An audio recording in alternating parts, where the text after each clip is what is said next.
To Joey Greer's PhD thesis defense. I'm Allison Okamura, his primary PhD advisor. I would say he's been very much advised and supported by a number of folks in this room.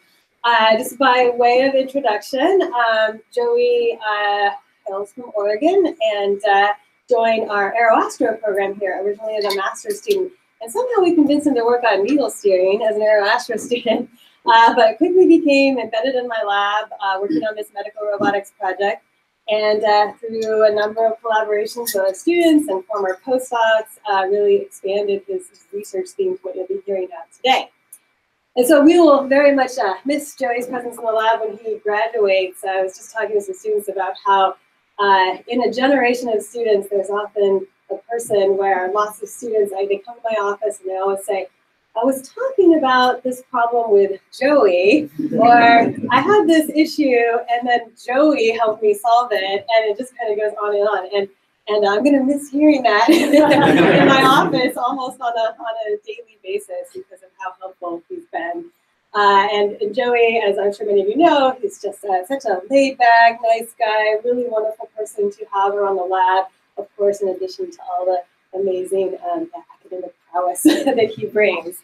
That said, I have gotten to know Joey, I feel a little bit better beyond what we just do in the lab because I follow him on Strava. And yeah, and I feel like I have a little bit of insight somehow into the workings of Joey's mind that, for those of you that don't know, a POM DP is a partially observable Markov decision process. And I don't know about you, but I run to like get away from these kinds of things, but apparently these things, you know, Joey thinks about them while he runs. But I don't know, maybe it's not all that intellectual. Another title of Joey's run. And you can see I've been saving these up. These are like from last summer. Oh, these are great to show in his defense when he posted this. So anyways, I feel like I have a little bit more insight into his mind. In any case, without going into a bunch of pictures and things like that, I just want to acknowledge that Joey's been such a wonderful part of our research group. Like I said, lots of people go to him for help and consider him a great friend. This picture I feel like is kind of telling because it's hard to tell, but this is Joey, and kind of hovering behind him is his biggest fan, Nick, kind of biggest fan / stalker, who graduated from my lab, and now Joey is going to go work with Nick, and so well, we're going to miss him. At least some of my lab members who work at Oculus VR will be able to continue to see and harass Joey on a daily basis. So that said, I'm excited to have Joey present his very interesting research, and I'll let you introduce it. Great. Thanks. Thank you. See if I can. Yeah, hopefully it will be fun.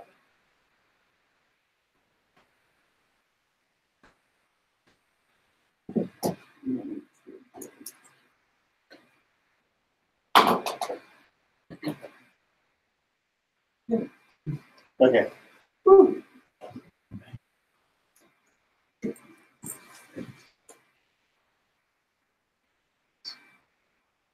Great. All right. Well, yeah. So thanks everyone for coming, and welcome to the defense of my thesis, which is called Modeling, Estimation, and Control for Navigation of Flexible Continuum Robots.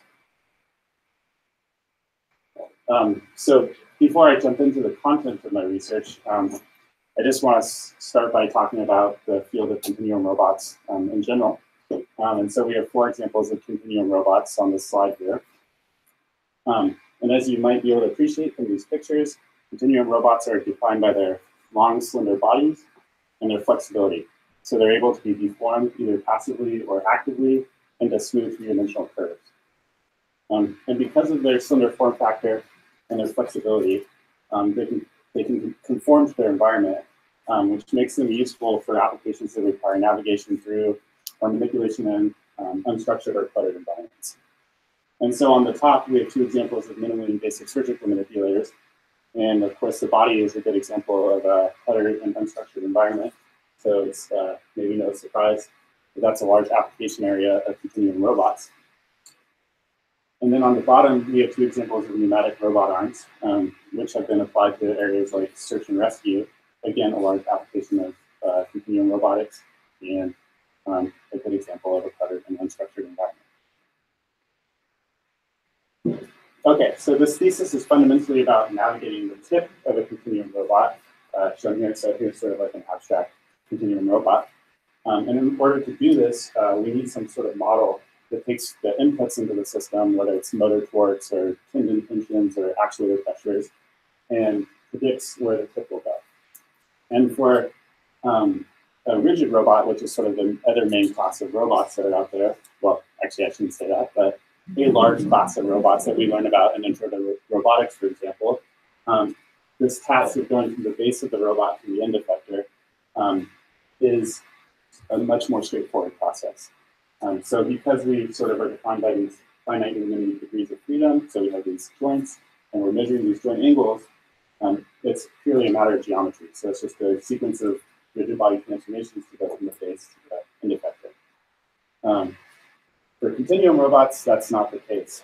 And the main reason for this is that, well, one way to look at it is that you can view the backbone of the robot as being made up of infinitely many, basically, rigid robot links that have a rotational degree of freedom. And we're not actuating these directly. And so in order to figure out this mapping, it's fundamentally a matter of mechanics rather than geometry. And furthermore, this sort of what makes continuum robots good for the applications that they're used for is that they conform to the environment. And so that means that this mapping needs to take into account the environment, which oftentimes is not known.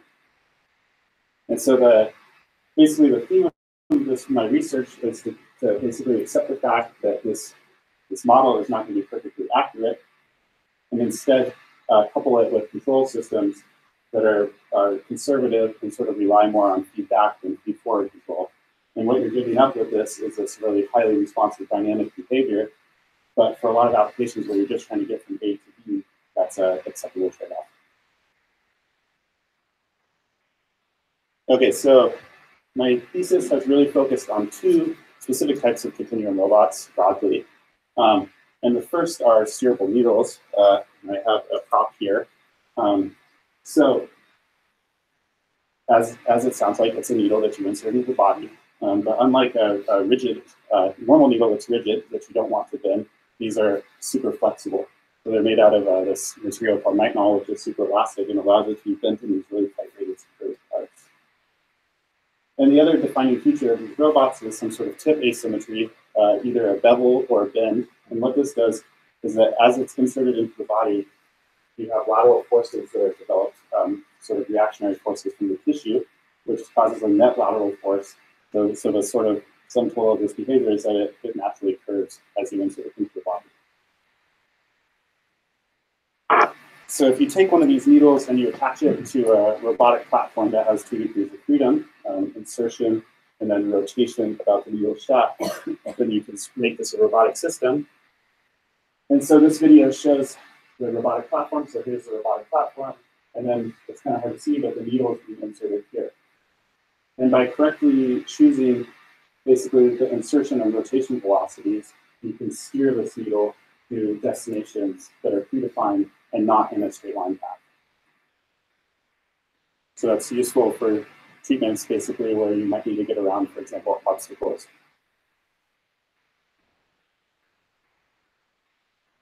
Okay, so then the other type of robot, oh, here's another prop, is based on this concept of pneumatic tip aversion. So the way this works is you start with some material of length L, we'll call it, and then you stuff it inside of itself. It's a little bit hard to sort of understand, but I think this helps. And then you end up with something that's length L over 2 if you do this correctly. And then I guess if you blow on it, it extends back to length L. And then if, instead of just doing that to make something that's length L over 2, you allow it to basically, you keep feeding new material through the inside, then you can end up with something that extends indefinitely. And so we've made systems that can be controlled to steer toward the target. So here's a light that we're steering towards. And one thing that you may appreciate from looking at this is that even though this is not happening, this is happening in free space and is a much larger scale than the steerable needle, the character of its motion is quite similar to the steerable needle. So a lot of the techniques that we've used and the way we think about steerable needles apply quite nicely to this flying robot as well. So given these two types of robots, and now that I've defined them, I'm ready to talk about the contents of my thesis, which consists of three main parts, three main contributions, really. So the first contribution is basically a new method for estimating the pose of a continuum robot, given measurements of a soft curve. The second part is to design and control the soft continuum robot, or soft steerable continuum robot that grows by a tip extension. And the third part also looks at this idea of a soft turning robot, but a different way of turning, and we look at interactions of this robot with its environment. So we'll start with the estimation method. Okay, so this slide gives you sort of an abstract overview of the pictorial overview of the problem setup that we're trying to solve here. And so because of the continuum robot's long extent, if you're using an external, so yeah, imagine a continuum robot, which is this long, slender thing, and then you have an external sensor like a camera or some sort of medical imaging. It might be that you're not going to observe the entirety of its backbone. And so what you're going to get instead are partial observations of its backbone. And then you have this robot moving in time. And so we need some sort of way to basically stitch these measurements together to generate some sort of holistic idea of what's going on with the continuum robot's configuration. Okay, so what we applied this idea to was ultrasound-guided needle steering. And so, so specifically, our measurements are coming from freehand ultrasound. So ultrasound, most of the time, is fundamentally a 2D imaging modality where you're observing a slice of the world at a time. And the control systems that use steerable needles, they define them entirely about what's going on by the pose of the tip. So you want to know the position and orientation of the tip. And when things, so there's sort of two ways you can think about imaging needles in general. One is end plane. So for a general straight needle, your plane sort of intersects the needle like this. But also you can intersect the needle like this. So when you intersect the needle end plane, you get a nice line. And when you intersect the needle like this, you get a little point. And this is a nice image in a phantom. So it's a challenging image processing problem to begin with. And one of the major problems is that because this is a sort of can be an arbitrary 3D configuration, it won't be planar. So there's going to be no plane that just slices it nicely like this. So we're dealing with this situation where we're basically getting a point. And so as basically the field of steerable needles has matured, we're moving from benchtop tests to actual clinical applications of this technology. And so we need, basically people have been looking at this idea of ultrasound-guided needle steering for a while. And there's been two main sort of workarounds to this problem. The one workaround is this idea of introducing another robot into the mix so that holds the ultrasound plane. So you have the robotic platform that's inserting the needle, and then you have another robot that is controlling the ultrasound plane, and you coordinate their motion so that you're always just observing the needle tip. And so that turns this estimation problem into an image processing problem of just segmenting the needle tip from the frame of the ultrasound image. The other approach that's been used in the past is this idea of incremental insertions. So what you do there is you insert the needle for a little bit blindly, stop, take an entire volumetric scan, and then since you are observing the entire needle, and so this whole problem I was talking about becomes unimportant or critical. So, but sort of course, there's downsides to both these approaches. This one, we've introduced another robot into the mix, and this is actually still like an open area of research that's not solved. So being able to track, basically, it's shown it for flat phantoms and curved phantoms. And then the other major problem, though, is that these operating rooms are actually already quite cluttered. And so trying to get the steerable needle robot in one way and then the ultrasound robot is just not good how that's going to work out well. The other, so then for the incremental insertions, basically the problem with that is that you're, number one, slowing the procedure down quite a bit by having to stop all the time and reduce volume of the scans. And then number two, it introduces a lot of complexity. So again, the goal of this is to make it so that we can use freehand ultrasound and get continuous feedback of a stable needle. So the approach we use is a common one for robotics. It's this idea of Bayesian state estimation. And that's a mathematical framework for estimating the state, a general mathematical framework for estimating the state of a robot. And so for example, if this is your needle and here's your tip, what you do is you estimate a probability distribution, or you calculate a probability distribution that represents your belief about the state of the needle. So we define the state as X, and then this probability distribution is conditioned on all the information that's available to us. So that includes the measurements, in our case ultrasound, and then the command inputs we put into the system, which are used to basically, that allows us to make these predictions using these kinematic or dynamic models that we have. And using Bayes' rule, you can basically rearrange this probability distribution to rewrite it in terms of three terms that each of which have a sort of an intuitive function. So this is also an online method that happens recursively. So this first term is just your previous estimate. This next term is your motion model, and what that allows you to do is basically, given my state from the previous time step and the command I took, make a prediction about where I should be. So this is sometimes called a prediction step, but it also allows you to basically encode your certainty about how good you think your motion model is. And then now you have your measurement term, which basically allows you to correct your prediction. So you're gonna predict where you think it should be, but then your measurement's not going to quite agree with that. And based on your certainty of your measurement, which again you can encode, and your certainty of the motion model, it'll make the optimal trade-off between those two to write down basically this distribution, which is what we're really interested in. And then this work is implemented as a particle filter, which is basically a method for representing probabilistic quantities with samples drawn according to the distribution.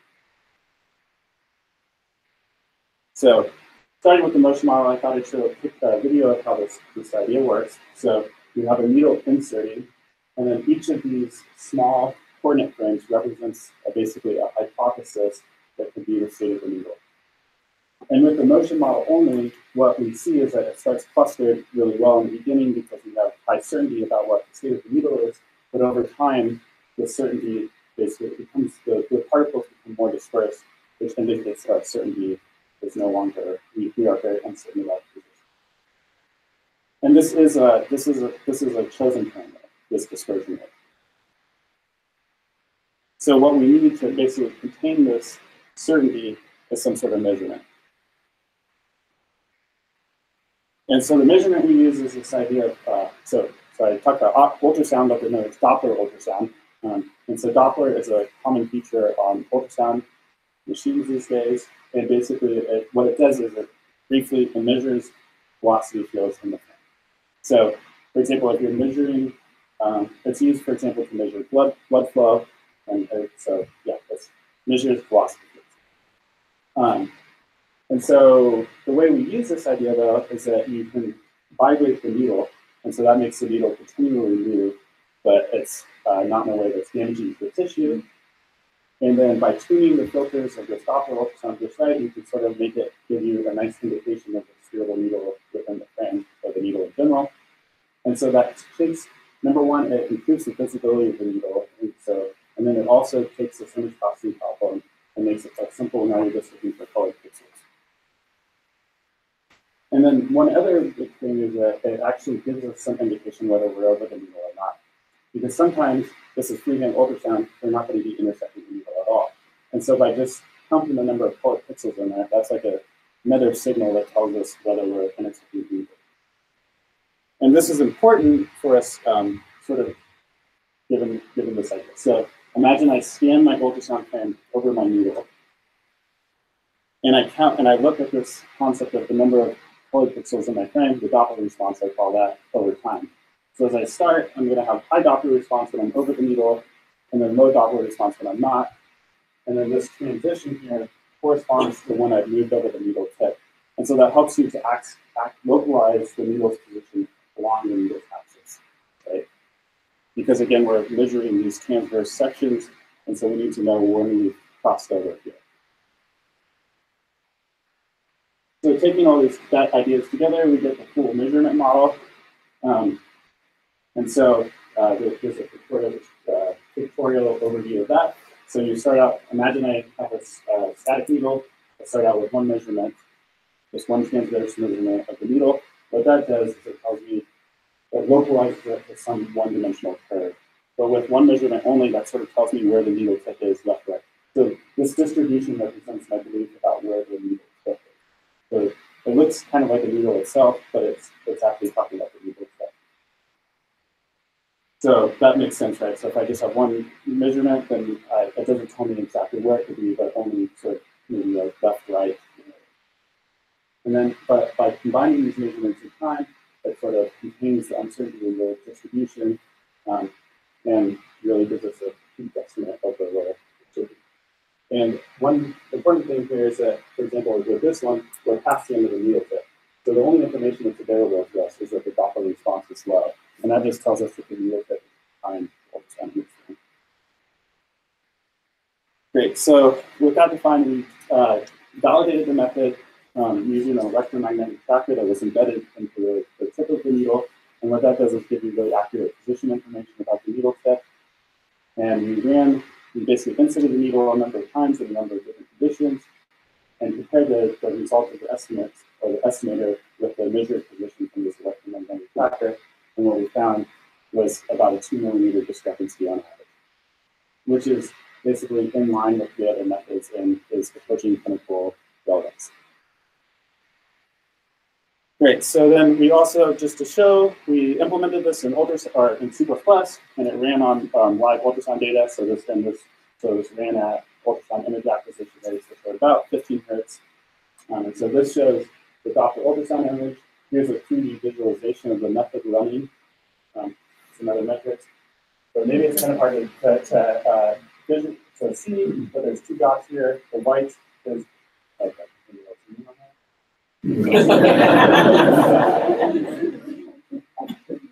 okay, here's the true position, there's my estimate, third bus. That's the main thing. So yeah, so we demonstrated this idea of using freehand ultrasound to generate continuous estimates of the moving steerable needle. And more generally, this idea can be used to estimate the state of a continuum robot. Even though we demonstrated for steerable needles, these ideas are more general. Great, so that is the end of that contribution. So the next part we're going to look at is a soft steerable continuum robot, as well as quick extension. And yeah, so the steerable needle, should be said, is hard but not flexible, or hard and flexible. But this thing, so this next robot is soft and flexible, right? So slightly different. And I described this idea of pneumatic tip reversion in the beginning. And really the goal of this project was to make a robot that moved using this idea of pneumatic tip reversion. So Elliot and later Laura were looking at this idea of pneumatic tip reversion and found that there's basically a lot of benefits of this type of movement, sort of shown in this video here. And the main point is that when you move using pneumatic tip reversion, the body's not sliding with respect to the environment. And what that means, and also you're not pushing off the environment. So you're not relying on reaction forces like normal traditional locomotive robots do. And so that makes you less sensitive to mechanical parameters of the environment. And also because everything's soft, you can penetrate tight spaces. And so, we wanted to take this idea and make an actual controlled robot out of it. And so this contribution was really about basically everything that goes into making a new robot, which involved making a new actuator that allowed it to turn, and all the modeling and control that goes along with that. Great, so the first thing I'll talk about is the actuator that allows it to turn. Oh, I have an early prototype of the robot here. Well, it's just sort of the body of it. There's a lot of other parts that are not shown, but maybe I'll pass it around. Okay, yeah, but maybe after I explain it. So yeah, so you have the actuator. So we need to turn the robot. So how do we do that? you start out with a flat sheet of thin wall polyethylene tubing. When you inflate it, it looks like a cylinder. But the way we use them is we take O-rings and we slide them down the length of this flat polyethylene tubing at regular intervals. And what that does is that when the actuator is inflated, each of those segments bulge and contract as well. So this is sort of the way it transforms basically the energy that's stored in compressed gas into mechanical flow. And it can be used to exert a tension force.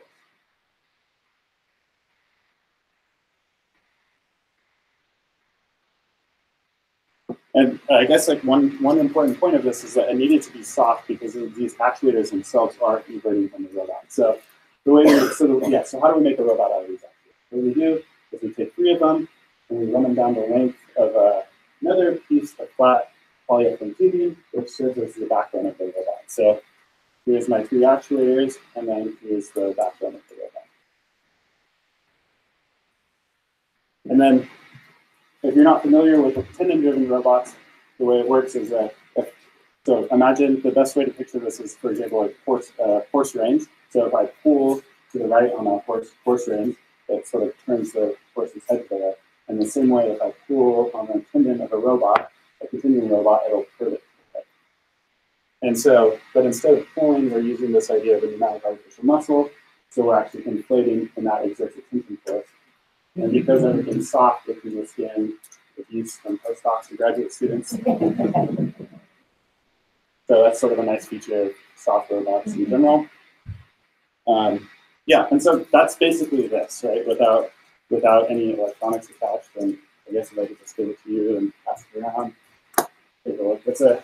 That one doesn't have O-rings. It's an early prototype. Great. So now that we have this robot and this actuator, we need to develop some models for it. So so this slide here covers a model of the actuator itself. And so the left plot looks at the performance of the actuator as a function of the O-ring spacing. So what the model predicted was like over here. Basically, we want high contraction ratios because that allows it to bend more. And so the model predicted that there would be a nice peak in terms of the O-ring spacing, and we found that there was a nice peak experimentally, and it matched pretty well with the model, and also the measure. The other part of the model looked at the force displacement behavior of the actuator. So imagine I inflate the actuator with a fixed amount of pressure, and I pull on it more and more and more, and I measure how hard it's pulling back. What you can see from this is that for basically the extension ratios we're looking at, this curve is relatively linear. If I keep going, it'll start picking up non-linearly, but in the regime we care about, it's linear. And so the sum total of these 2 graphs says that these actuators behave a lot like linear. So I have a fixed equilibrium length that's dictated by this O-ring spacing, and that's set at time of manufacture. And then actually what we're controlling in the robot is the pressure in those actuators, and that actually has an effect of modifying the spring constant. Great, so then we developed a kinematic model that built on this idea of the actuator model, and that takes pressures in the 3 actuators and predicts where the tip will go. And the way we did this is we made a discrete spring system, and we incorporated those S-cams into a discrete spring system like linear springs, whose stiffness is modulated by pressure. And basically using force and moment balance, we developed relations that basically map or told you what pressures, what geometric parameters would give you static equilibrium, so that allowed you to solve for basically tip offset, is what I'm saying. So yeah, so we made a kinematic model that used static equilibrium conditions to solve for tip offset as a function of the pressures in the actuator. Then, of course, so we had made a model, so we verified it, and so the way we did that is, again, we used an electromagnetic tracker that we affixed to the robot, and we commanded 50 random pressure triples in those 3 actuators, predicted where they would go, and then predicted where the tip of the robot would go using that model, and measured where it actually did. And what we found is that there was about a 5 centimeter discrepancy for a 40 3-centimeter long robot, which in the context of rigid body robots is maybe not that great, but sort of using the theme of my research, this idea that we just need a model that gives us some essence of the robot's motion, and we rely more on feedback, that works. And so that brings me to the control of these robots. So control was done, so the other part of this is that we put a tip camera at the end of this robot, and that's the feedback we use for this. So the way this works, so this is called eye-in-hand visual servo control. And the way this works is you can imagine this tip camera is giving you a first-person view out the end of the tip of the robot. And imagine there's some feature in the robot's field of view that I want to steer towards. So, for example, this teal circle for illustration. So the way it works is I basically use image processing to track that feature, and that'll give me a string of XY coordinates. And then my controller is responsible for generating the pressure values that are necessary to center that object in the robot's field of view. And the way we did this was using iterative inverse kinematics, or slightly modified. So basically, we solved a mini optimization problem each time step.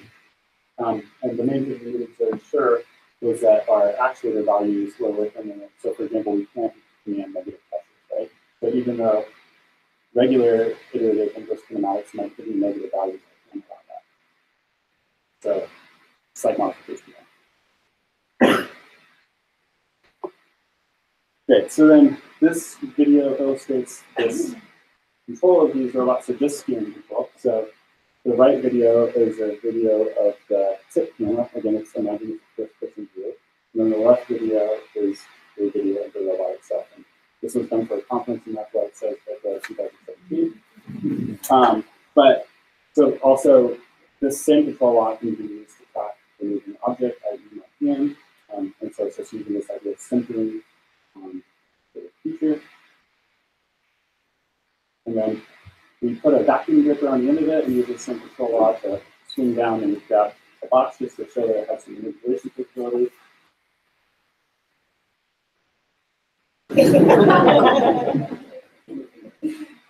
Okay, so that showed steering control, or just steering control. And then really, but this was about doing steering and growth. So here's the same thing, same exact idea, but adding growth into the mix. So now I keep my heading along with the object I want to steer towards, and then I use this growth to do it to reach it. And that's what's shown here. So for example, I can go through the tunnel, go around an obstacle, put 2 objects in one go.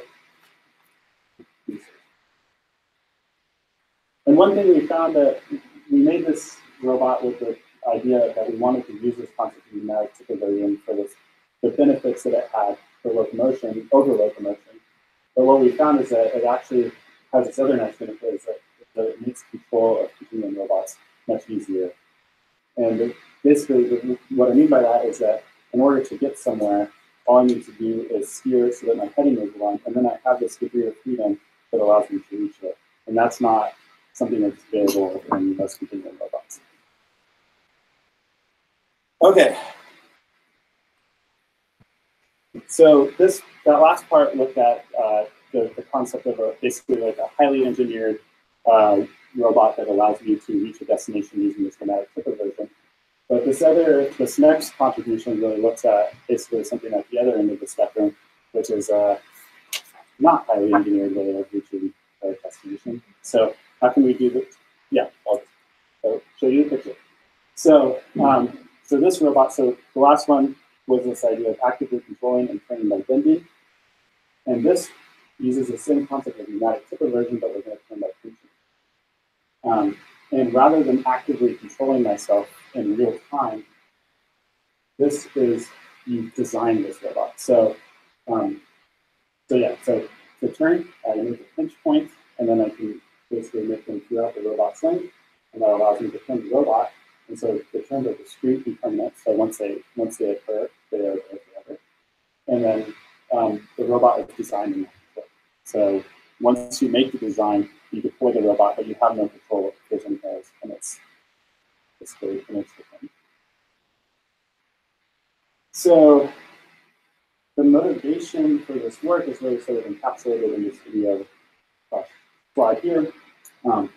And the idea is that if I want to navigate the tip of my robot from this point here through the hole in that wall, the sort of the traditional robotics approach to doing this is to plan a path that avoids obstacles in respect to the robot. And that makes sense sort of given the history of robots has been dominated by rigid robots where contact with the environment is inherently dangerous. But for soft robots, that's not the case. And so what we find actually is that obstacle contacting is really beneficial. So without any active steering at all, basically the obstacle is guiding you passively through the hole in the wall. And so the motivation of this work was so that's sort of the idea, the basic idea, and the motivation of this work was to develop a mathematical framework that basically formalizes these obstacle interactions with the software and robot, and then also to make a planner that uses this obstacle interaction model so that instead of, if I want to go from a starting point to a destination, rather than sort of inherently avoiding obstacles, which has been the tradition in robotics, I can actually use obstacle interactions that are beneficial for getting me to my destination. So with any mathematical model of a robot, I need to define what my mathematical representation of my robot is. And in this case, it's really sort of a simple model, which is it's a month parameter model that defines the state of the robot by selected points along its length. And we call these pivot points, but really they're actually potential pivot points. And so we define a potential pivot point as either the location of the obstacle contact or a design point. So in this case, C3 and C1 correspond to the obstacle contact, and C2 corresponds to the location of the design point. And then also C4 is the tip position, which is also, I guess, not a pivot point, but it is part of our state. So that's sort of the bottom one. And as I said before, a robot design, so we're designing pinch points, which basically correspond to positions of pinches, and then also how much angular deflection does that pinch correspond to. And so we can write that down mathematically in terms of some lengths and betas. But then if I actually go and deploy that robot in free space, that's going to end up with some Cartesian positions that correspond to these pinch points. And so basically, they are both representations of the same. So this is sort of a joint space representation of my robot, and this is sort of Cartesian space representation of my robot, but they both represent the same thing, so they're just different representations. So with that in mind, the way sort of we can say what the goal of this work is given a nominal robot design defined like this, and a map of my environment, compute the state of my robot when I deploy that robot in that map of that environment. So in this case, I have an extra pivot point here because I have contact with the environment, and then this angle is larger to basically allow for the deflection of the robot in that map.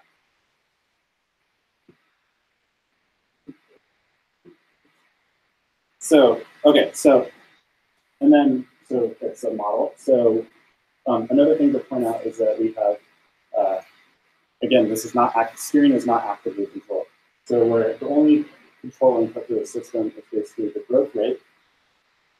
And once you design the turns, then it is going to go the way it goes. And so in general, this model is a little bit more complicated, but I wanted to show one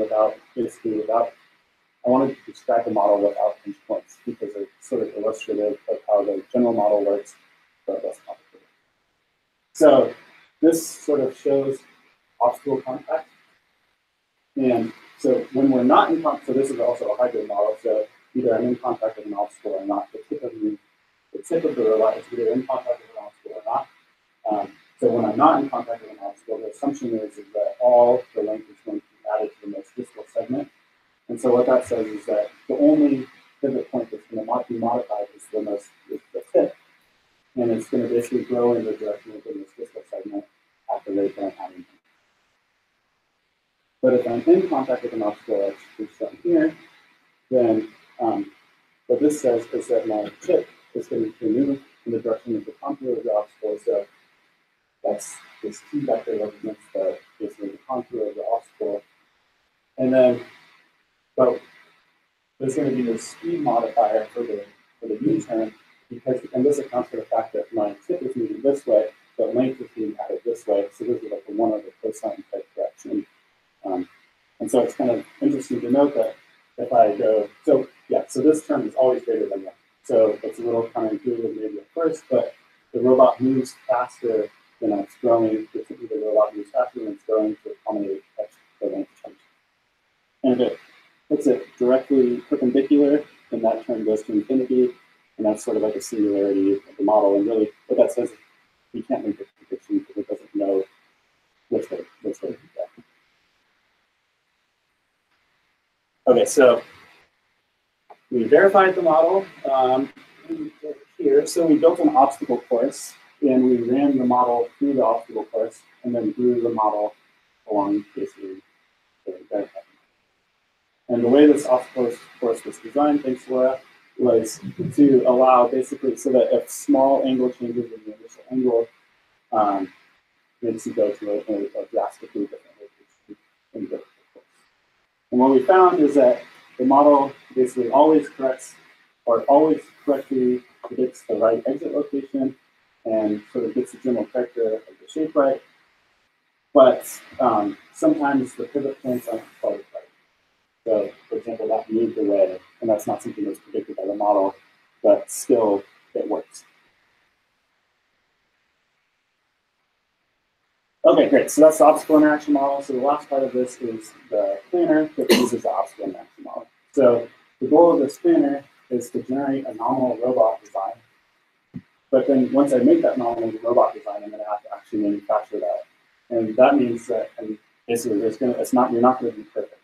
And so there's going to be uncertainty in that process. And so what I'm going to actually produce is this robot design. So using tildes to indicate that.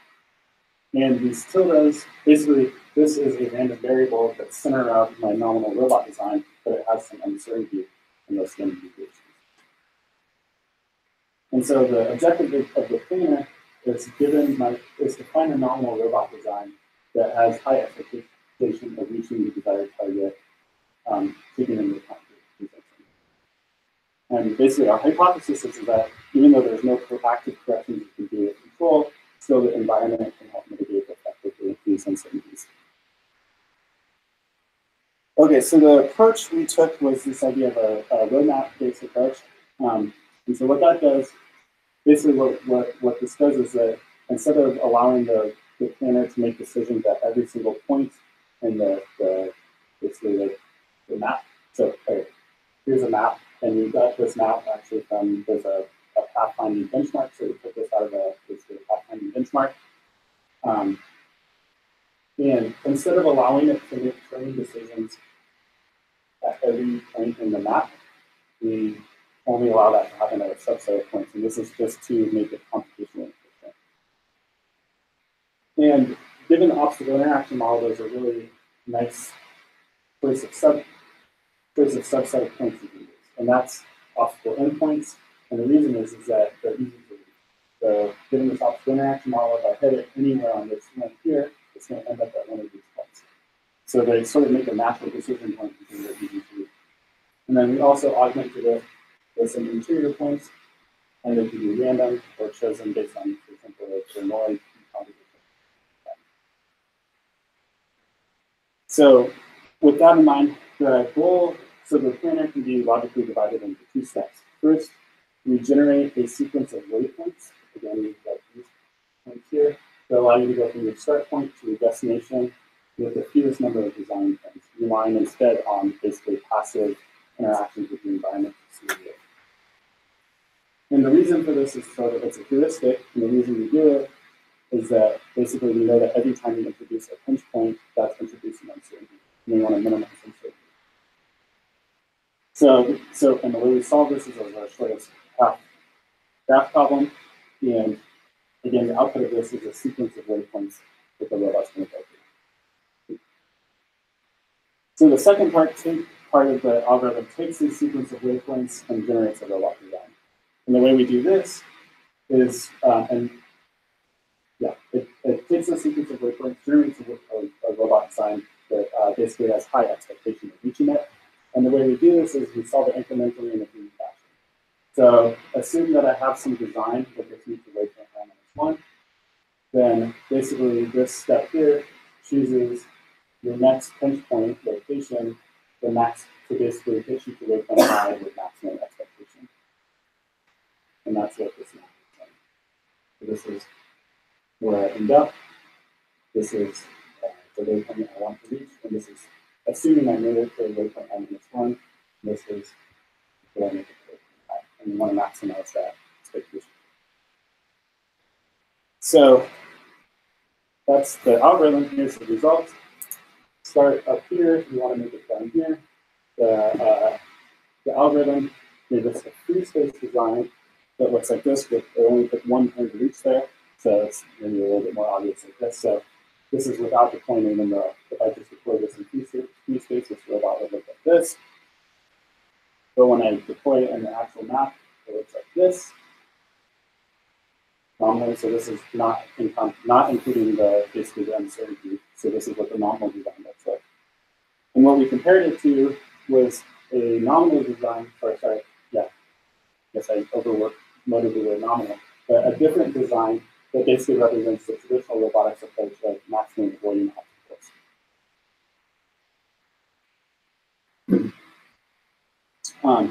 And so we performed some numerical experiments to compare the two methods. And what we looked at was how uncertain is our manufacturing process. And what we found is that the probability of success for optimal design is much better than probability of success using this nominal design that maximally avoids obstacles. So the point of this plot is that basically planning for obstacle interactions helps you to reach your destination. And then we also looked at the effect of map uncertainty.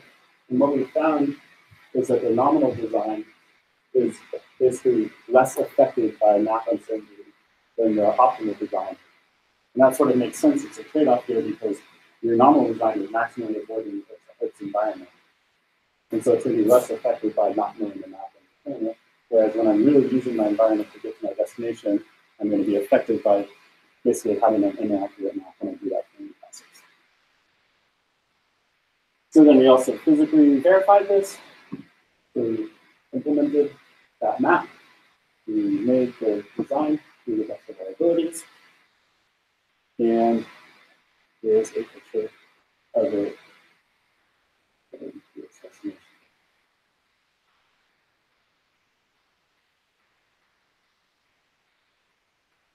Great. Okay, so that concludes that, the last contribution of my thesis. And now I will just briefly summarize the contributions again and talk about some future work. So the first part of the thesis gave a contribution for estimating the state of the continuum robot from partial observations of the background curve. And we demonstrated with focus on guided needle steering and showed that it could be used to generate continuous estimates of a steerable needle from 300 ultrasound. The second part looked at this idea of using this concept of magnetic superversion to make a robot that moves using that. And so to do that, we had to basically develop all the components that go into a soft robot, which included a new actuator to move the thing. And we were able to demonstrate controlled growth using this robot using time and visual servoing. And then the third part looked at the kinematic model for obstacle interactions. And then we developed a planner that used those obstacle interaction model in the planning stage to basically plan for obstacle interaction. And basically we found that a planner that exploits that in the planning stage can produce better results. And at least the experiment we looked at. So, and then before I finish, I just want to talk about some basically the future challenges of continuum robots and high-level thoughts here. So I think that where the field needs to go is we need a general purpose control framework for these robots, and they're starting to be built. So for example, this is Mike Gipp's model of feedback control, and then here's the SOFA framework, which is being developed by Christian and at NREA. And in my opinion, they sort of represent diametrically, sort of different ways of approaching this problem of the general purpose control framework. So with modelless control, it makes no assumptions of, basically, it doesn't encode much prior knowledge except for the shape of the decoding. So it's very little assumptions about your system. And as a result, it can handle environmental contact, but it's also purely reactive. So it can't anticipate at all. On the other end, we have this surface system, which is a high-fidelity FEM-based model. And they're doing some amazing work to basically make this real time so that we can do these high-fidelity simulations of these soft robots using FEM inside the control loop. And so with these high-fidelity systems, you're basically, that gives you the ability to anticipate code, because now you can predict the future. But on the other hand, that makes it so that you have to, number one, determine all the mechanical constants of your environment and your robot. And then number two, you have to encode the geometry of your robot and your environment. And for a lot of, basically for a lot of applications, especially knowing the mechanical properties of your environment and geometry is a difficult thing. And so I think there's some room in between these two systems that basically is not just purely reactive, but allows us to be able to handle unexpected environmental contact. And so I think that, or I think we need something like that at least, and I think there's some room to do that. And it's using these ideas of really simplified models combined with feedback control. And so, and then acknowledgements. So first, really need to acknowledge Allison. So she said that I was an aeroastro major or student that came in and, I don't know, fit in well with the needle steering team, but for me, I did not feel like that was the case. I remember showing up to the first day of lab meeting, and the room was just full, and it's full of SGFs and NSFs, and here I was an unfunded aeroastro major. I was like, let's build robots! And somehow she took me, and so for that I just feel so thankful. I had a great time. And then I want to thank my community members. I know this is a huge time investment, and I really appreciate your guys' feedback. I'm going to go start very quick. Canning, thanks guys. So they've shown me a lot. So they're basically, for those of you who don't know, I live entirely with chemical engineers. So I've learned this whole world and vocabulary, and I think my knowledge of entropy has increased 10%. So now I can say that 11%, because I understand. Okay, and then people I've worked with. So needle steering, big thanks to Troy. He basically was who first showed me the ropes in lab and really, I think, vouched for me. And then Jada it's now in good hands, and she's actually doing the hard work of making this system work. So thank you. Fine. Elliot, huge thanks to you. He's had a huge impact on my work. It's amazing to watch him work. It's like watching Mozart. It's just amazing. I love it. Tanya, Laura, Nathan, Margaret. Thank you guys. It's been great working with you. Farm friends, everyone else, thank you so much. It's been awesome. Rochelle. I remember, I mean, you're the reason I'm here. We were driving back from the coast one day. She was finishing law school. She says, I've been basically training with this idea of going to graduate school. She said, if you want to go, you better go now. And so I applied, and I don't think I would have gone if she came to us. So, and then running friends, thank you so much for keeping me sane. Again, Tanya, Jeff, Louis, Tom, Andrew. And then, yeah, bad influences. And what I mean by that is people that basically increase the time of my PhD. And a big hold on that. Yeah. So, yeah, with that, I guess questions, right?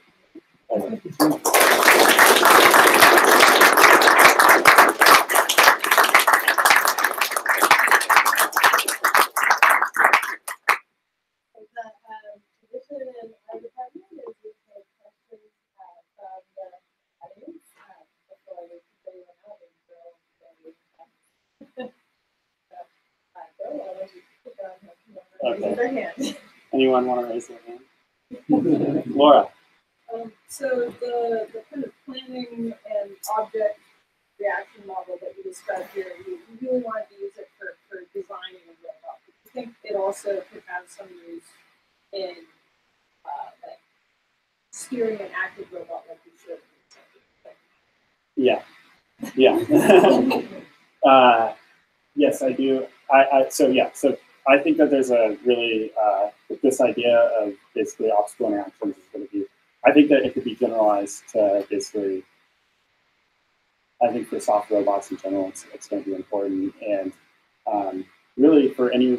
I think so. There's some work probably to be done in making it a general obstacle interaction layer that you can basically glue any robot into. I think that there might be some work in that idea of like making a general obstacle interaction model, and then being able to incorporate the specifics of your robot to work with that obstacle interaction model. So when you showed video of the steerable needle, yeah, it was going to 2 different targets in the Phantom, and for the first one, obviously, it just went, and then it had to retract, right, to go to the second one. And you did a similar thing, hitting 2 targets with your S-band controlled, flexible, soft robot. Yeah. But there's no retraction there. Yeah. It doesn't look like that. Are there any plans to do any of that? And are there any control challenges associated with that sort of background? Yeah, certainly. So the control challenge is absolutely, basically you have one go at reaching within a growth. So if you don't have retraction, once basically as my length increases, if there's something that I need to do at short length to reach, then I can't retract to reach it. And so, yes, that is a control challenge.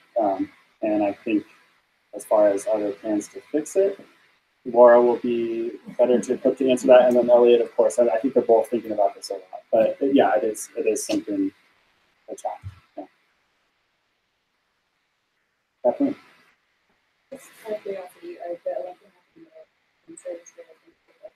Yeah. So why didn't we use those? Number one, they're a fixed point, so I gloss over a lot of details, but that was really hard to make work. So you can't. So you put it in there, but it's not going to be right at the tip. So then there's some calibration that you need to do to figure out that offset.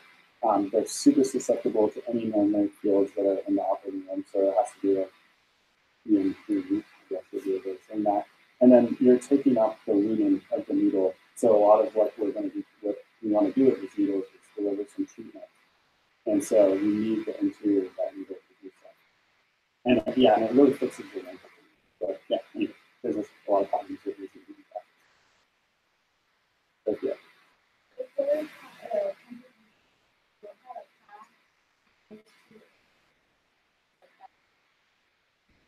Yeah, honestly, it was looking at opposite corners. So this is brand new work. And it's looking at opposite corners. And basically future sort of next steps will be to look at more locations, more starting in new place. But yeah, I literally randomly chose those 2. And I mean, honestly, yeah, no, it was random, but it worked out that it was a path that basically didn't need any design plans, which was nice. So the planner was able to find that.